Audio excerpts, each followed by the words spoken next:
berhubungan dengan orang lain itu kadang-kadang tidak cuma butuh akal rasional sama fakta, kita juga mungkin butuh nurani. Kapan nurani harus dipakai? Tujuannya apa? Membentuk manusia yang mampu mengembangkan seluruh potensi yang ada dalam dirinya.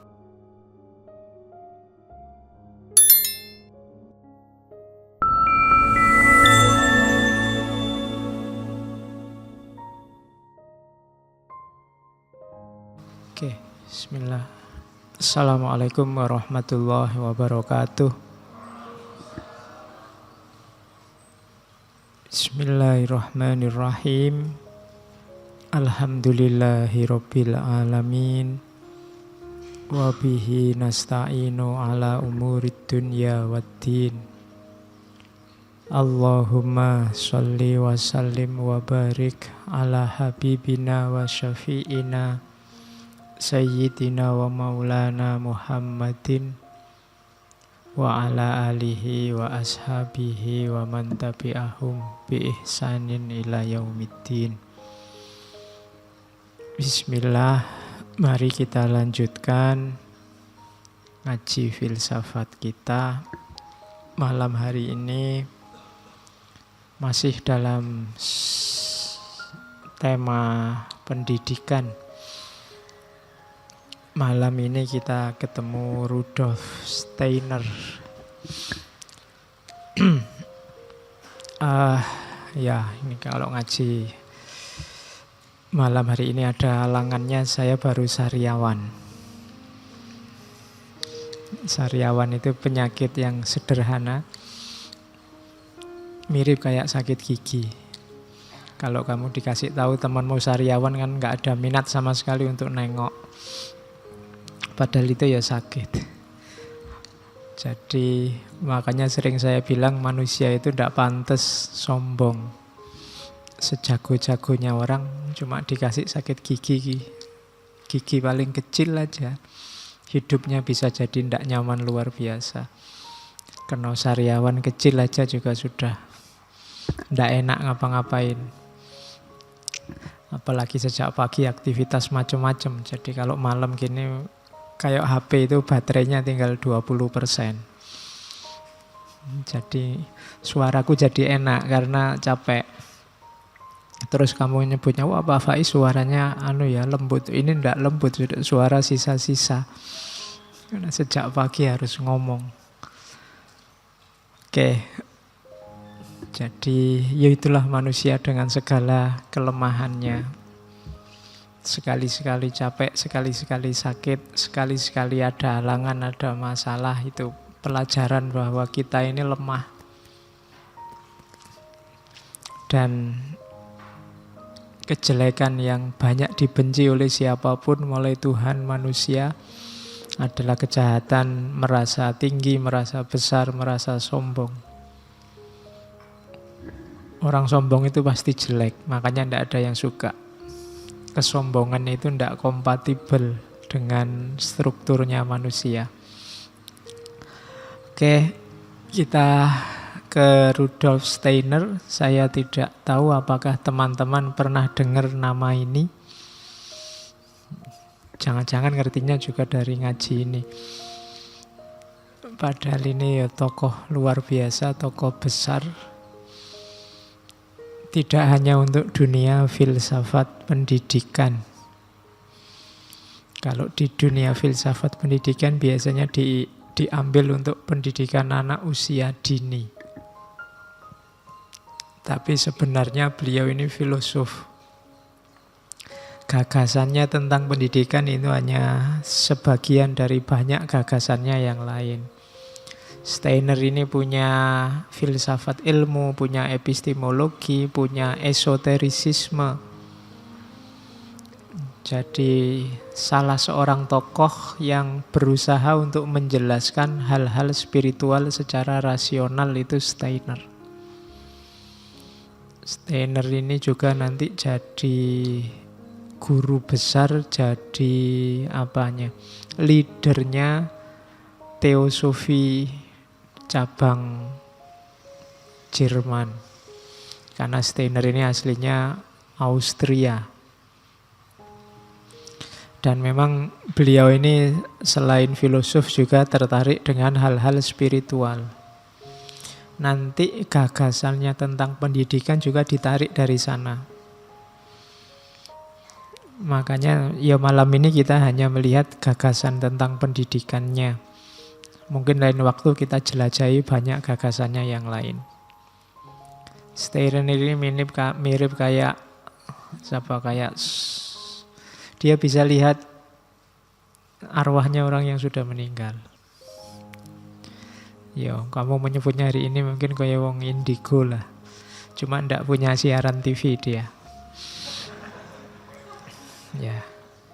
Kesadaran bahwa dia bisa melihat arwah itu nanti membawanya untuk menggali hal-hal spiritual. Meskipun beliau ini doktor, profesor, akrab dengan gagasan-gagasannya para filosof, dan nanti dia mampu mengawinkan filsafat dengan spiritualisme, dengan mistisisme. Ya karena mungkin dia punya kelebihan itu, jadi dia lebih yakin bahwa dunia ini tidak cuma apa yang kita pikirkan dan apa yang kita lihat.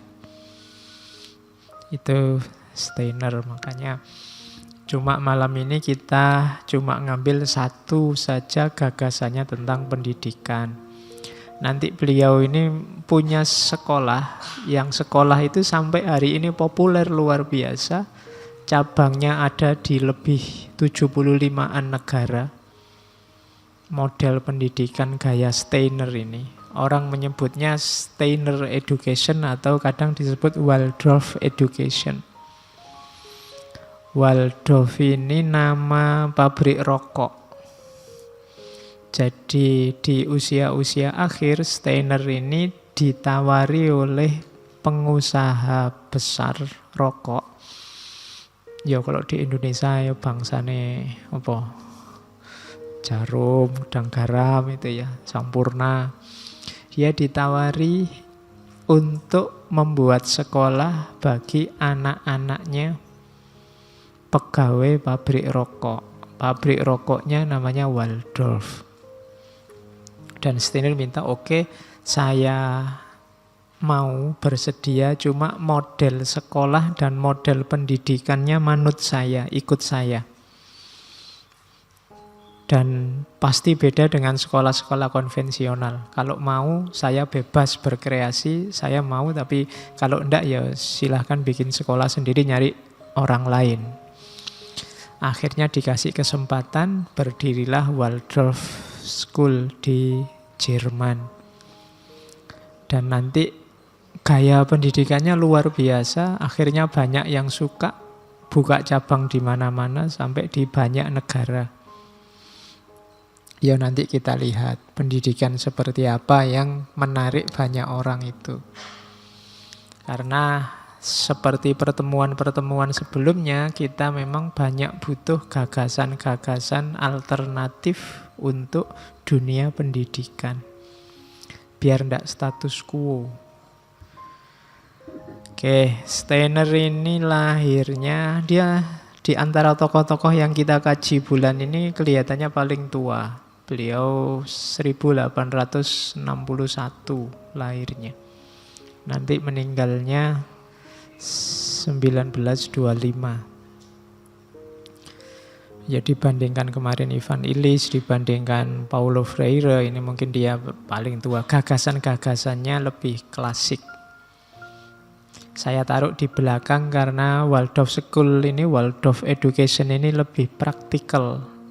Kalau kemarin kan lebih reflektif tentang pendidikan. Hari ini lebih praktis. Apa yang harus dilakukan untuk membangun generasi yang luar biasa.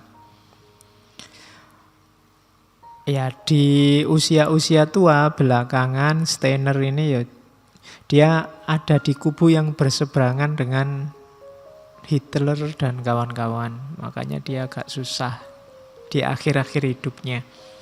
Dia ini suka ceramah kemana-mana, ngajar kemana-mana. Cuma ya diincer tadi karena dianggap keturunannya Yahudi antara lain. Termasuk aktivitas politiknya juga agak beda dengan semangat Jermannya. Akhirnya dia pernah ceramah terus dibom, pernah ceramah lampunya dimatikan, dia dikejar-kejar. Tapi untungnya selamat. Nggak sampai jadi korbannya Nazi. Meskipun beliau meninggal sekitar umur 64 berarti, karena meninggalnya 1925. Oke, pas kayak kalau Nabi berapa? 63, selisih sidik. Masih nggak termasuk sunnah ya kalau beda sama Nabi. Kamu kan mikirin ngono podo kabeh. Harus persis kayak Nabi. Berarti kalau kamu kawin kok ndak umur 25, kamu sedang menjalani bid'ah. Loh iya, Nabi kan kawinnya umur 25. Nah, makanya kamu hitung-hitung sendiri ya umurmu sudah berapa. Pokoknya 25 harus kawin, baru sunnah. Oke, kita lihat ya dari beliau Steiner ini. Kalau kalian nanti baca buku filsafat, ketemu istilah antroposofi. Itu dari Steiner. Dia yang bikin cabang kajian namanya antroposofi. Jadi antropos itu manusia, makanya ada istilah antropologi. Antropologi itu ilmu tentang manusia. Sofi itu sama dengan istilah sofia, kebijaksanaan. Jadi antroposofi itu kajian tentang manusia dalam aspek kebijaksanaannya, di level sofisnya. Jadi cirinya antroposofi itu meyakini ada dunia spiritual yang juga bisa dipahami oleh manusia, bisa diakses oleh manusia. Meskipun nanti alatnya tidak sama persis dengan ketika manusia mengembangkan sains modern. Ini kan agak antitesis dari modern, itu kan dikenal antroposentris. Berpusat pada manusia, humanisme. Cuma orang modern, intelektualitas itu yang dilihat hanya dua, akal sama panca indera. Alat-alatnya manusia yang lain tidak dipakai. Kamu punya intuisi, kamu punya naluri, kamu punya insting, kamu punya imajinasi. Itu di dunia modern tidak dihitung. Sehingga orang barat sering mengeluh kehilangan spiritualitas. Ini kan semangatnya Blavatsky kemarin dengan teosofinya. Maka terus di barat dikenal ada gelombang kecenderungan baru, aliran baru namanya New Age. New Age ini zaman baru, istilah letterlucknya. Tapi maksudnya kerinduan orang barat untuk kembali pada spiritualitas. Makanya Buddhisme laku, Jalaluddin Rumi laku di sana, Sufi, tasawuf laku. Ketika orang barat merindukan spiritualitas. Karena memang cara berpikir sebelumnya di peradaban barat itu hanya percaya yang masuk akal atau ada faktanya. Kalau tidak percaya fakta dan kalau tidak ada faktanya dan tidak masuk akal, orang barat tidak percaya dulu. Yang hari ini kan banyak menggejala di kita. Kita mulai terjangkiti penyakit tidak percaya kalau tidak ada bukti fisiknya atau tidak masuk akal. Kalau ada berita apapun sekarang, kalau tidak ada fotonya, no picture is hoax. Itu berarti kamu tidak ada gambarnya, kamu tidak percaya. Ya sampai level tertentu ya, tapi nanti panca indera, akal itu tidak terlalu kuat untuk menangkap pengetahuan. Itu yang membuat kamu kadang-kadang mudah tertipu. Kalau rumusmu tidak ada gambarnya berarti tipuan, maka orang akan membuat gambar palsu. Dan kamu percaya begitu ada gambarnya, padahal mungkin gambar itu tidak relevan. Tidak ada videonya berarti ngarang. Orang akan bikin video untuk meyakinkanmu. Sama persis dengan TV-TV yang membawa kamera ke makam-makam, ke rumah-rumah tua.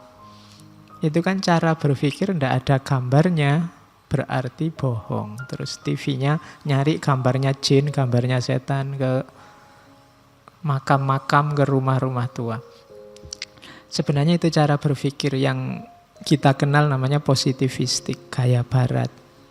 Dan kita sekarang terjebak di situ. Hanya mau percaya kalau itu masuk akal atau ada faktanya. Padahal realitas itu tidak berhenti di situ. Ada realitas mental, ada realitas ruhaniah, ada realitas spiritual yang itu akalmu tidak menjangkau. Apalagi panca indera. Dan ini yang mau digarap oleh Steiner. Dibawa ke dunia filsafat dengan istilah antroposofi. Cuma malam ini saya tidak bisa ngomong banyak karena harus cepat-cepat saya bawa ke ranah akademik, ke ranah pendidikan. Nah, yang diinginkan oleh Steiner itu Barat harus menghidupkan lagi aspek imajinasi, inspirasi, intuisi. Ini juga cara berpikir. Imajinasi itu cara mikir, inspirasi itu juga cara mikir, intuisi juga salah satu cara berpikir. Hanya saja kita tidak terlatih di situ. Karena selama ini yang kita kembangkan cuma akal sama panca indera. Kalau ada hal-hal yang sifatnya intuitif kan kita, orang ngomong kok dasarnya intuisi, misalnya rasanya, itu kan kamu alah cuma rasanya aja, mesti kira-kira, kan gitu. Karena kamu tidak terlatih di dunia itu. Kalau ada mahasiswa kok pamit ke dosennya, kenapa kamu kemarin tidak masuk? Perasaan saya tidak enak Pak, kira-kira ada apa ya? Itu kan dosenmu tidak terima. Kenapa? Yo dianggap tidak rasional, tidak masuk akal, tidak faktual. Jadi model-model firasat, model-model itu, firasat itu kan dicari-cari orang kalau peristiwanya sudah terjadi. Kemarin ada firasat apa ya kok aku ngalami ini? Loh kamu belakangan baru tanya firasat, mbok di depan biar bisa membaca dulu. Ini tanda-tanda apa ya? Itu kan di depan. Orang yang intuisinya tinggi bisa membaca sebelum kejadian. Kita biasanya mengejarnya di belakang. Kok ada musibah kayak gini ya? Kemarin ada firasat apa ya? Kamu nyarinya sudah kejadian. Kalau sudah kejadian tidak penting lagi, wong sudah faktanya kelihatan. Coba dipertajam sejak awal, mungkin bisa lebih antisipatif. Kenapa kita tidak bisa? Karena kita tidak terlatih untuk mengelola itu. Padahal fasilitas yang namanya intuisi, insting, imajinasi itu sudah diberikan oleh Allah sejak lama. Maka Steiner ingin menghidupkan ini, antroposofi.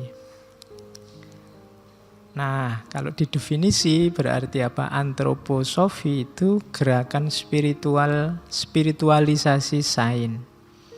Dan nanti ini dikenal di seluruh dunia. Kata kuncinya dua, oneness with the world dan search for self. Kesatuan kita dengan dunia dan search for self, pencarian diri. Aspek kesatuan dengan dunia ini penting. Tadi di depan saya ngomong tentang kesombongan, karena manusia itu sering merasa lebih tinggi dari alam semesta, lingkungan sekelilingnya, dan dia merasa berhak mengeksploitasi, memanfaatkan tanpa batas, tanpa pertimbangan alam semesta di sekelilingnya. Dia tidak sadar bahwa dia bagian dari alam semesta. Kalau dia ngerusak alam itu sama dengan merusak dunianya sendiri, hidupnya sendiri. Cuma dia tidak mikir sampai ke sana. Sense bahwa aku dan yang lain dengan alam semesta ini satu itu tidak ada. Hari ini jangankan dengan alam semesta, dengan tetangganya sendiri aja tidak merasa satu. Dengan temannya sendiri kalau beda pilihan juga tidak merasa satu. Antara jari satu dan jari dua sekarang sudah tidak merasa satu. Iya kan? Apalagi dengan alam semesta secara utuh, kita semakin jauh dari ideal spiritualitas. Kita terpecah-pecah, hal-hal yang seharusnya tidak memecah kita. Kalau ada orang berbeda kan hari ini kita anggap musuh, padahal katanya pluralitas itu niscaya, perbedaan itu tidak bisa dihindari. Kok ada orang beda kita tidak kuat, kita menganggapnya musuh, kita menganggapnya sesat. Kita tidak punya sense ini, sense oneness, Harusnya jangankan dengan manusia yang sama-sama rasnya, podo-podo menungsane. Dengan alam semesta kita ndak. Apalagi dengan alam semesta. Terus kuncinya apa? Search myself. Untuk kesadaran itu muncul, cari dirimu sendiri. Saya sangat sering ngomong di ngaji filsafat itu, ayo dicari, dikenali dirimu sendiri. Siapa engkau, hakikatnya apa dirimu itu. Posisi statusmu sebagai apa, di mana. Ini penting, kamu mengenali dirimu yang sejati, bukan topeng-topengmu. Selama ini yang kamu buat untuk identifikasi diri kan topeng-topengmu.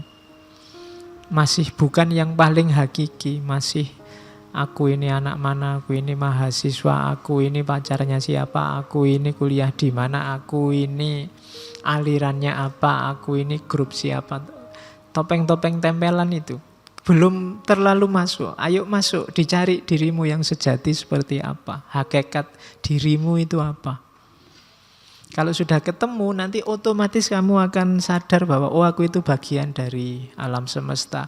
Manusia dan aku itu sebenarnya satu. Alam dan aku itu sebenarnya satu. Kesadaran itu akan muncul kalau kamu kenal dirimu yang sejati. Nah, ngomong semacam ini nanti dikenal sebagai antroposofi. Membahas manusia di level sofia. Tidak hanya di level akal dan panca inderanya. Gagasan utamanya ada 4. Cuma saya tidak bisa menjelaskan satu-satu. Kapan-kapan kita ngomong lebih dalam lagi tentang antroposofi.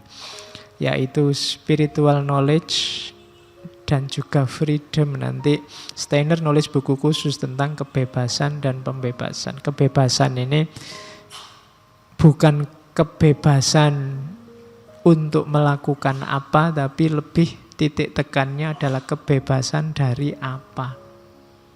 Selama ini kalau orang ngomong kebebasan, selalu definisinya adalah bebas untuk apa. Kalau bebas untuk apa itu lebih simpel. Yang agak rumit itu bebas dari apa. Termasuk nanti kalau di dunia spiritual itu bebas dari dirimu sendiri, dari pikiran-pikiranmu. Agak susah kan, kamu harus memisahkan diri dari dirimu, ini kan tidak gampang. Dari pikiranmu itu kan tidak gampang. Bahwa ini pendapatku saja, ini opiniku saja, ini pandanganku saja. Yang bisa salah, bisa benar. Itu kamu sadar, ada keterpisahan antara dirimu dengan pandanganmu. Kalau kamu bisa memposisikan semacam ini, kamu dikritik orang tidak akan marah.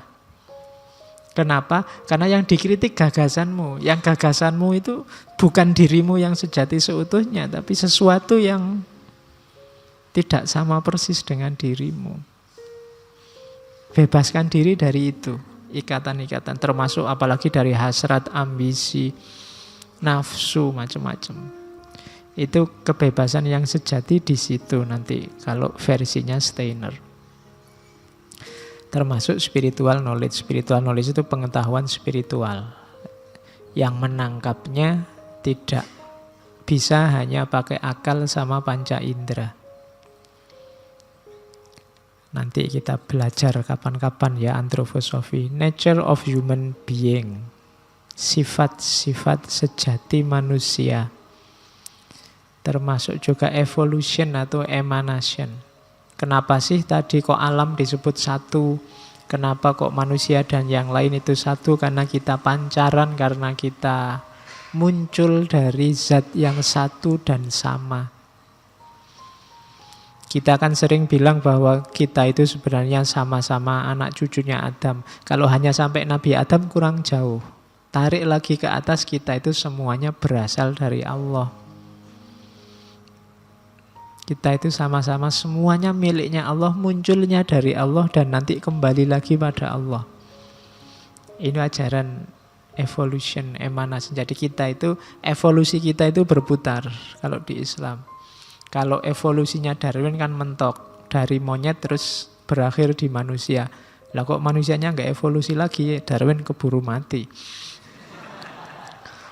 Kalau dia hidup mungkin dia bisa lihat jangan-jangan Kalau di kita kan evolusi itu berputar. Ya kita dari Allah berproses jadi manusia, nanti kembali lagi ke sana. Kalau di evolusi biologinya Darwin kan enggak kok kita nanti kembali jadi monyet lagi.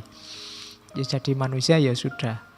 Nah, itu bedanya evolusi biologinya Darwin dengan evolusi rohani termasuk model emanasi. Emanasi ini kalau di filsafat Islam di hampir semua filosof peripatetik itu alam itu diciptakan secara emanasi. Karena para filosof agak kesulitan menjelaskan, kalau bahasa filsafatnya creatio ex nihilo, menciptakan dari tidak ada apa-apa. Diciptakan itu pasti ada sumbernya. Kan kita yakin sumber pertama sebelum ada apapun itu Allah. Berarti bahan untuk menciptakan dulu itu ya pastinya Allah sendiri. Kalau pakai istilah agak kasar ya bahan. Jadi munculnya berarti kan dari Allah. Kan dulu ndak ada apa-apa. Berarti sumbernya Allah. Loh, sumber dari Allah ini kan berarti memancar dari dirinya Allah. Nanti oleh para sufi pancaran pertama ini kan berarti kualitasnya paling mirip, paling dekat dengan Allah, yang oleh para sufi nanti disebut Nur Muhammad. Oke, itu Ibnu Arabi, kapan-kapan diulang lagi biar tidak lupa.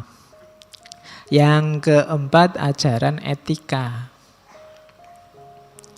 Karena dunia di luar panca indera dan akal tadi, untuk menempuhnya, tiga yang atas tadi satu-satunya jalur adalah etika.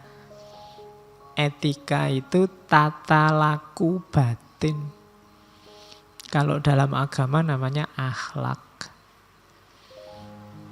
Jadi biar batinmu, rohanimu berevolusi secara sempurna, perlu diatur, perlu ditata, namanya akhlak.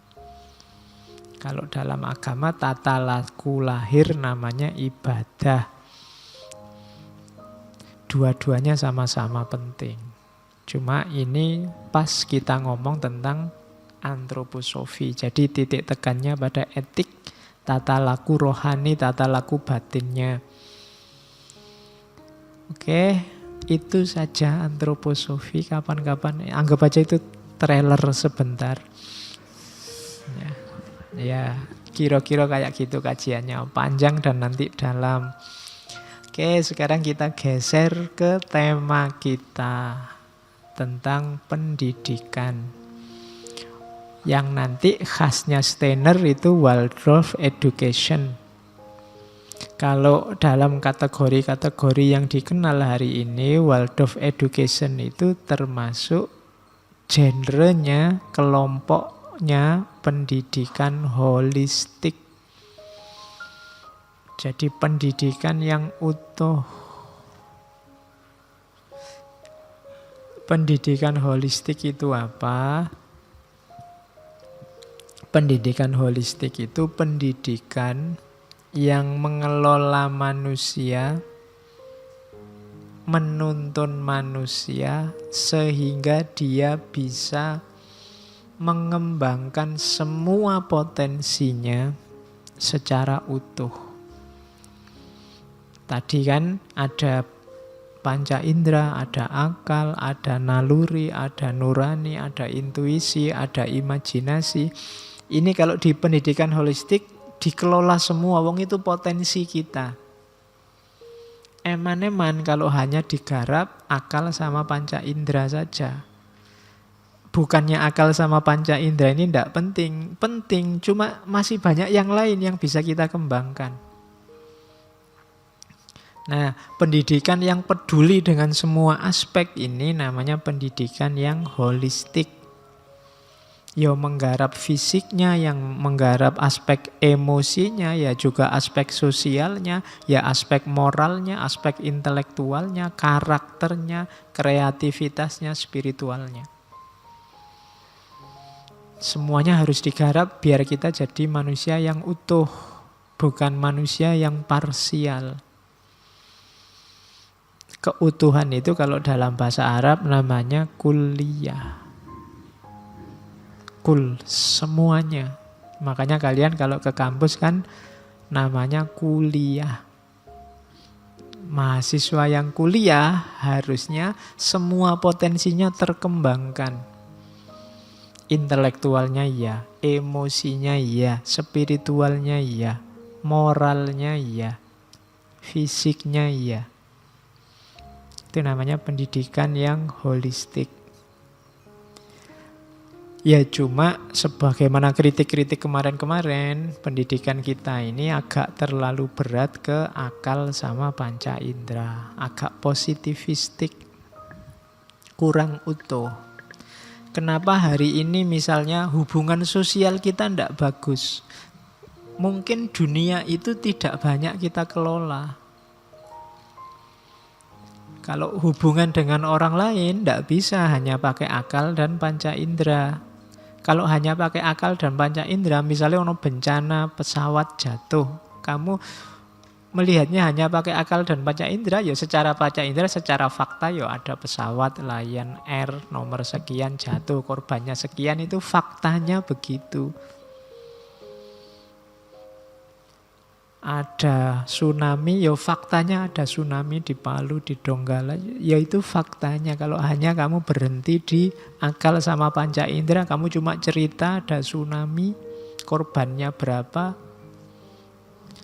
yang meninggal berapa, yang kehilangan rumah berapa, itu ngomong fakta, panca indera atau akal.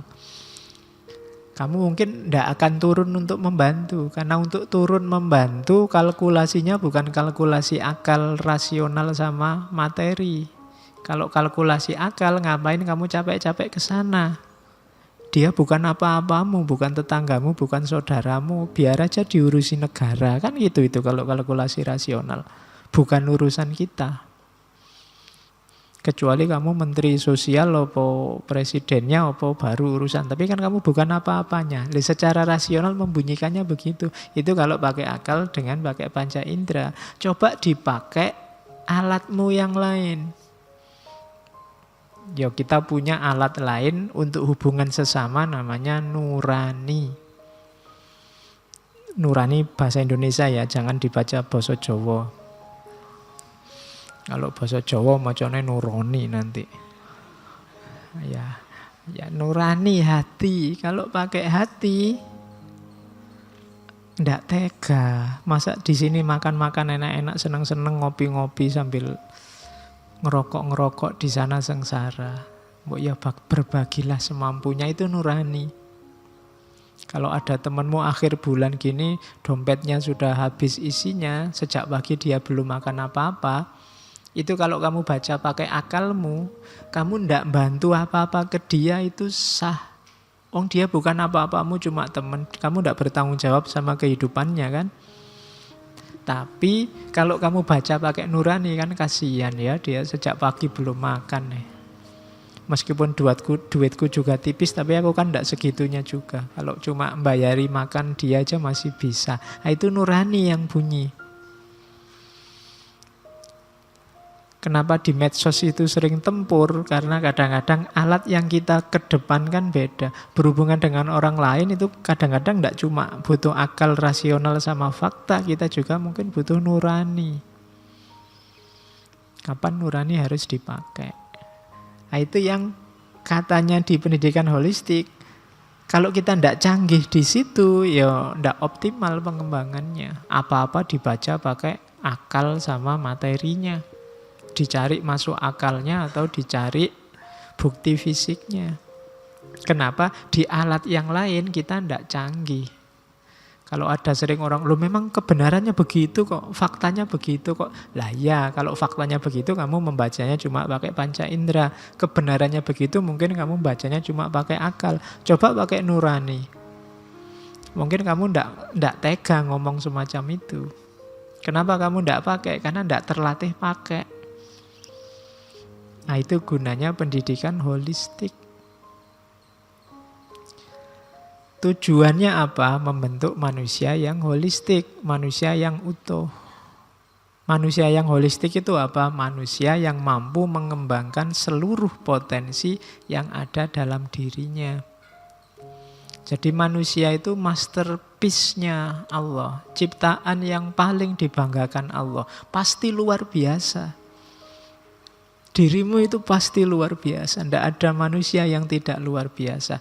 Hanya saja mungkin kamu terlalu males. Jangan kamu lah, kita ya. Ya, nanti kalau kamu mau anggap emangnya bapak tidak ngono kok. Ya wes, kita terlalu males. Banyak hal-hal dahsyat yang bisa kita lakukan. Kamu mungkin melongo dulu lihat nenek moyangku, wah nenek moyang kok sehebat itu, kok aku ndak. Loh kamu bisa sama hebatnya, hanya saja mungkin kurang keras usahamu.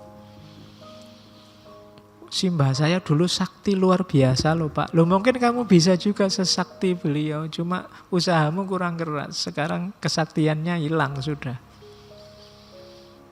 Simbah saya dulu kerja dari pagi sampai sore ke sawah ndak apa-apa. Simbah saya dulu kalau di sawah itu minum air dari sungai langsung diminum ndak apa-apa. Kehujanan, kepanasan tangguh, sampai tua juga sehat. Dia hebat.